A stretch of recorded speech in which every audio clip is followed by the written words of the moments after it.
Hi friends, स्वागत है आप सबका RK coaching centre by Rahul sir में। आज मैं एक टॉपिक जो कि रसायन शास्त्र का है यानी केमिस्ट्री का पार्ट है। हमको केमिस्ट्री स्टार्ट कहाँ से करना है, 9th के बच्चों के लिए है और कॉम्पिटिटिव एग्जामिनर्स के लिए भी है। जितने भी कॉम्पिटिटिव एग्जाम का तैयारी करते हैं उन बच्चों के लिए है। तो स्टार्टिंग कैसे करना है और केमिस्ट्री में इंटरेस्ट कैसे पैदा करना है, तो ये मेरा डेमो क्लास है और मेरा batch 9th 10th 11th 12th का स्टार्ट होने जा रहा है 7 मार्च से। आपके सर्किल में जो भी बच्चे पढ़ने के इच्छुक हैं वो ज्वाइन कर सकते हैं। मेरा नंबर दिया है, नंबर पे कॉल कर सकते हैं। आइए टॉपिक को समझते हैं यानी स्टार्ट करते हैं कि केमिस्ट्री पढ़ना कैसे है और पढ़ा कैसे जाता है ताकि बेटर तरीके से समझ में आए। तो सबसे पहले रसायन विज्ञान, ये रसायन विज्ञान होता क्या है इसको जानेंगे। तो ये कहता है कि विज्ञान की वह शाखा है जिसके अंतर्गत पदार्थों के गुण, संगठन, संरचना तथा उनमें होने वाले परिवर्तनों का अध्ययन किया जाता है। यानी कोई भी पदार्थ एक रूप से दूसरे रूप में बदल रहा है तो उसका क्या कारण है, उसमें कौन से परिवर्तन हुआ, उसका रंग क्यों चेंज हुआ, उसका भौतिक यानी भौतिक अवस्था या रासायनिक अवस्था, भौतिकी के कारण या रसायन के कारण क्यों चेंजिंग हुआ, रीजन क्या है, क्या सभी पदार्थ एक ही जैसे चेंज होते हैं, क्या सभी पदार्थ एक ही टेम्परेचर पे अपनी अवस्था बदलते हैं। इन सब गुणों का अध्ययन हम लोग किसके अंतर्गत करते हैं, रसायन शास्त्र के अंतर्गत करते हैं यानी रसायन विज्ञान के अंतर्गत करते हैं। रसायन विज्ञान की उत्पत्ति यानी केमिस्ट्री कीमिया शब्द से हुई है। किससे? कीमिया, जिसका अर्थ होता है काला रंग। अर्थ क्या होता है? काला रंग। केमिस्ट्री की उत्पत्ति कीमिया वर्ड से हुई है और कीमिया का अर्थ होता है काला रंग। प्राचीन समय में जब प्राचीन समय में केमिस्ट्री तो पढ़ाई होता नहीं था, तो प्राचीन में केमिस्ट्री को क्या कहा जाता था? तो कहा जाता था केमेटेकिंग। केमिस्ट्री को किस सब्जेक्ट के नाम से जाना जाता था? तो केमेटेकिंग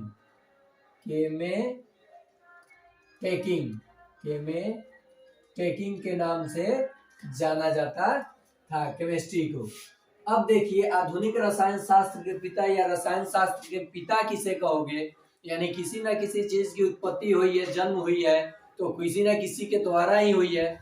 तो यहाँ पे मतलब ये सबसे पहले रसायन शास्त्र की दुनिया में ये बहुत सारे कंडीशन को फॉलो कराए। वो कौन थे? लेवासिए यानी लेवाजियर भी कहीं कहीं आप लोग बोलते हो, लेवाजियर। तो यानी रसायन विज्ञान के पिता कौन है? तो लेवासियर को बोलोगे, लेवासिए। अब रसायन विज्ञान को सुगमता से पढ़ने के लिए, सरल रूप बनाने के लिए इसको कैटेगराइज कर दिया गया है। तो मैं कुछ ही कैटेगरी को, जो कि बच्चे जानते हैं उसी कैटेगरी को बताना चाहता हूं, और नहीं भी जानते हैं तो जान लेंगे कि केमिस्ट्री को सरल बनाने के लिए पार्ट बाय पार्ट करके पढ़ा जाता है। जैसे मैथ को आसान करने के लिए, मैथ्स में आप कभी एलसीएम पढ़ते हो, कभी एचसीएफ पढ़ते हो, कभी कंपाउंड इंटरेस्ट पढ़ते हो, कभी ज्योमेट्री पढ़ते हो, तो पार्ट बाय पार्ट करके पढ़ते हो तो अच्छा समझ में आता है। वैसे ही रसायन शास्त्र को भी पार्ट कर दिया गया है, यानी भौतिक रसायन, कार्बनिक रसायन और अकार्बनिक रसायन। भौतिक रसायन में किसी भी पदार्थ का भौतिक गुणों का अध्ययन किया जाएगा। जैसे में अब देखिए, जैसे में रासायनिक अभिक्रिया के नियम हो गया, परिवर्तन हो गया, एक रूप से दूसरे रूप में कैसे बदल रहा है, ये सब गुणों का अध्ययन, नियमों का अध्ययन किस में करेंगे हम लोग? फिजिकल केमिस्ट्री में। अब है कार्बनिक रसायन, इसके नाम में ही कार्बन छुपा हुआ है। तो कार्बनिक रसायन के नाम में ही यानी ऑर्गेनिक केमिस्ट्री में ऑर्गेन छुपा हुआ है, यानी कार्बनिक छुपा हुआ है। तो कार्बनों के यौगिकों का अध्ययन जिस पार्ट में हम लोग करेंगे उसे बोलते हैं कार्बनिक रसायन। और यह है इनऑर्गेनिक केमिस्ट्री, यानी इनऑर्गेनिक का मतलब अकार्बनिक, यानी अकार्बनिक तत्व यौगिकों का अध्ययन जिसके अंतर्गत करेंगे उसे बोलेंगे अकार्बनिक रसायन। तो आइए हम लोग भौतिक रसायन का कुछ पार्ट देखते हैं कि कैसे हम लोग भौतिक रसायन का स्टडी लाइन बाय लाइन अच्छे तरीका से समझ करके करेंगे। समझ में आ रहा है? तो आइए देखते हैं भौतिक रसायन। पदार्थ, सबसे पहले हम लोग पढ़ेंगे पदार्थ। दुनिया की सभी वस्तुएं जो स्थान घेरे, उसके पास द्रव्यमान हो तथा अपनी संरचना में परिवर्तन का विरोध करे, उसे पदार्थ कहते हैं। जैसे मान लो ब्रिक है आपके पास, जैसे सपोज कीजिए कि यही मार्कर है, इसके पास द्रव्यमान है, कहीं भी रखिएगा तो जगह घेरेगा, जगह घेरने के बाद इसे उठा करके कहीं ले जाइएगा तो बल की आवश्यकता होगी, तो यह अवरोध उत्पन्न कर रहा है। तो यानी दुनिया की सभी वस्तुएं जिसके पास द्रव्यमान हो, स्थान घेरे और उसके संरचना में परिवर्तन किया जाए और अवरोध उत्पन्न करे, उसे हम लोग क्या कहेंगे? पदार्थ कहेंगे। हवा, पानी, ईंट, पत्थर, ये सब क्या है? पदार्थ है। तो आइए अब पदार्थ समझ गए। वस्तु क्या होता है? एक या एक से अधिक पदार्थों के मिश्रण से बने कोई भी चीज जो किसी कार्य को, किसी पर्टिकुलर कार्य को दिखाता हो, उसे वस्तु कहेंगे। यानी तो यहाँ पे हम लोग पदार्थ समझ गए। पदार्थ किसे कहते हैं?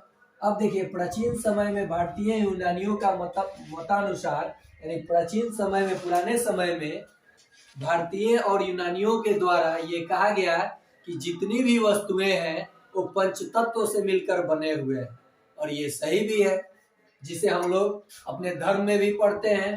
तो ये पंचतत्व क्या है? देखिए, क्षितिज, जल, पावक, गगन एवं समीर, यही 5 पंच तत्व है जिससे कोई भी पदार्थ बना होता है। लेकिन आधुनिक रसायन में हम लोग इन्हीं चीज को डीप में पढ़ते हैं और इनको कैटेगराइज करके पढ़ते हैं। और भारतीय, देखिए, सबसे पहले परमाणु जो था हमारे महर्षि कनाद ने ही बोल चुके थे, लेकिन हम लोग गुलाम थे तो हमारी बातें मान्यता नहीं होती थी, और जो लोग गुलाम नहीं थे वो कुछ भी कहते थे, अवाट बवाट, वो मान लिया जाता था और बाद में गलत भी निकाला गया, और उसको भी पढ़िए, सबको पढ़ना पड़ता है। लेकिन भारतीयों का कहीं भी मान्य नहीं होता था, क्योंकि वो लोग गुलाम थे। वो सत्य भी कहते थे तो लोगों को बुरा लगता था। लेकिन बाद में जाकर के ये सत्यता हुआ ही, हम आजाद हुए और आज हमारा देश बिल्कुल डेवलप कर रहा है साइंस के क्षेत्र में। जिस किसी क्षेत्र में हमारा देश विश्व गुरु के रूप में उभर कर आया है। अब जिनके भी नेतृत्व में आया है, आप समझ ही रहे हो, मैं किसी पार्टिकुलर पर्सन का सपोर्टर नहीं हूँ। जो अच्छा काम करेगा भारत के लिए, मैं उसी का सपोर्टर हूँ। मैं किसी का गुण गाने वाला नहीं हूँ, किसी का चमचा नहीं हूँ। जो काम अच्छा करेगा, चाहे वो किसी भी धर्म से हो, मैं उसी का सपोर्टर हूँ। तो जो हित देश हित में काम करेगा, मैं उसी को सपोर्ट करता हूँ।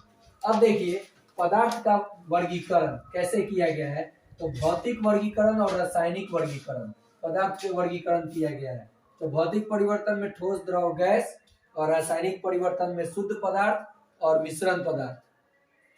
शुद्ध पदार्थ में भी 2 कैटेगरी किए गए हैं, तत्व और यौगिक, जो कि हम लोग स्टार्टिंग करेंगे इसी पॉइंट से, पदार्थ 9th क्लास के लिए, और तत्व यौगिक से।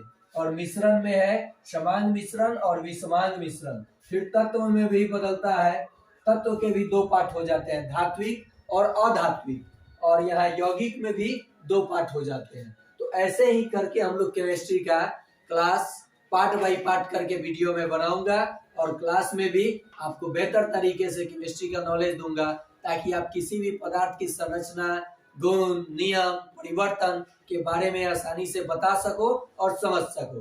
Bye bye friends.